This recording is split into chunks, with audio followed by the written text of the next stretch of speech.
बाबाजी नमस्कार. नमस्कार, बोला. नमस्कार.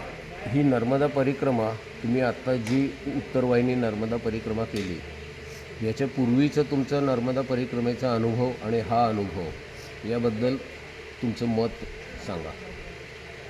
मला मुळात उत्तर वाहिनी नर्मदा परिक्रमा आहे असंही मला माहीत नव्हतं. आम्ही एक बसनी हिमसेतू ट्रॅव्हल्सतर्फे एक 17 दिवसाची बसने आम्ही एक नर्मदा परिक्रमा केली.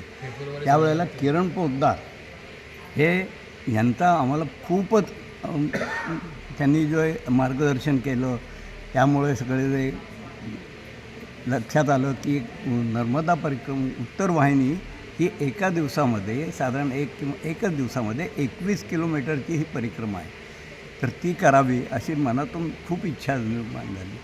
आणि इच्छा जरी असली कारण मोठी परिक्रमा आता करण्याचे या वयामध्ये 85 वर्षाच्या दरम्यान करणं अशक्य आहे असं वाटत होतं. तेही करणारे लोक आहेत, त्यांना आम्ही अतिशय नम्रपणाने त्यांना नमस्कार करतो. पण माझ्या वयाप्रमाणे आणि माझ्या ताकदीप्रमाणे अशी मोठी परिक्रमा मला करणं शक्य नाही असंच मला वाटत होतं.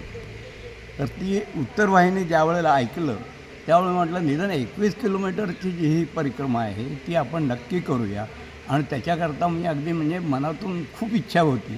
त्यावेळेला किरण पोद्दार यांना मी विचारलं की यार तुम्ही करणार आहात ना. मला माहितीही नव्हतं ते कसे जाणार आहेत, कसे कुठे काय ग्रुप आहे वगैरे.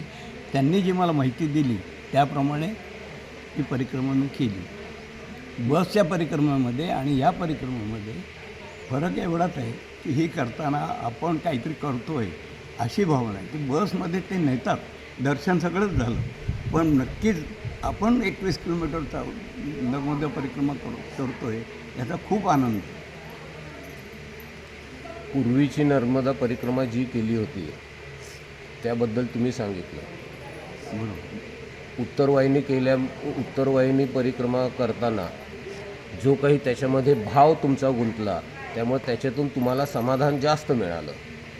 मुळात इथे वासुदेवानंद सरस्वती टेंबेस्वामी यांच्यावर आम्हाला ज्यांच्याबद्दल पूर्ण आदर पहिल्यापासूनच आहे. जरी कुठेही मी या संप्रदायात मी कुठेही नाही, कारण मी वारकरी संप्रदायामधून पंढरपूरच्या वारे केलेले आहेत. परंतु नर्मदा परिक्रमा करणाऱ्या लोकांच्याविषयी मला भयंकर आदर होता. आणि हे लोक कसे एवढे दिवस करतात असंच माझं काय एक हे विचार होता.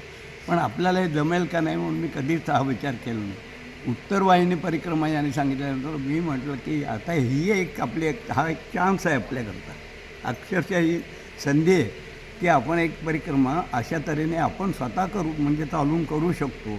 आणि त्यामध्ये संपूर्णपणाने श्रीयुत किरण पोद्दार यांना मी पूर्ण माझं श्रेय देतो. त्यांनी वासुदेवानंद सरस्वती आश्रमामध्ये वाचनला जी व्यवस्था केली याविषयी मला काहीही माहिती नव्हतं, पण त्यांच्याकडून हे सगळं कळलं. या आश्रमातील व्यवस्था तुम्हाला कशी वाटली? अतिशय चांगली व्यवस्था होती. प्रत्येक वेळेला सगळं इथं सगळे जे आहेत त्यांनी सगळं आम्हाला सहकार्य केलेलं आहे. कुठेही आम्हाला काही कमीपणा असं वाटत नाही. छान अगदी आमचं सोय झालेली आहे. आणि जर मैयाची इच्छा असेल तर परत यायचं झालं तरी आम्ही याच आश्रमात येऊन परत करू. तुमच्या आश्रमाबद्दलच्या अभिप्रायाबद्दल धन्यवाद. पुढल्या वर्षी चैत्र महिन्यामध्ये तुमची वाट बघत आहोत. धन्यवाद.